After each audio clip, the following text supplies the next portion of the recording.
kuna ili suala la kuwa kila Ramadhani kisonga mbele badala ya watu kuwa na himma zaidi ya kufanya ibada, utakuta kuwa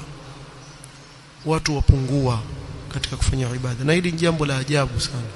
Sababu Ramadhani kile kisonga mbele, zile fadhila zilizoko ndani yake zazidi kuwa zaidi.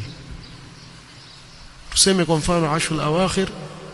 ni bora kuliko ile makumi yote yaliyopita kule mwanzo, kwa sababu ndani yake kuna usiku ambao ni mbora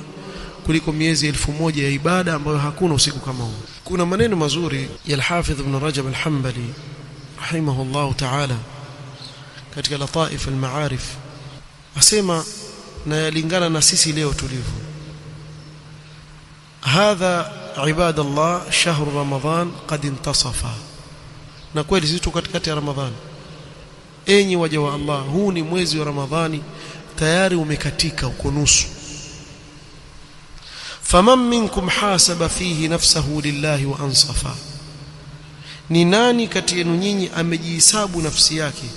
akawa muadilifu katika hisabu hiyo, akajiangalia, mimi ninavyokwenda kweli ni sawa, mpaka hapa kweli siwezi kuongeza ibada, siwezi kuongeza khairi kuliko ile ambayo nilikuwa naifanya, ama labda pengine nina mapungufu gani mimi. Kisha akasema man minkum qama fi hadha ash-shahr bihaqqihi alladhi urif au bihaqqihi alladhi arafa, ni nani kati yenu nyinyi, miongoni mwenu nyinyi, ambaye amesimamisha haki ya mwezi huu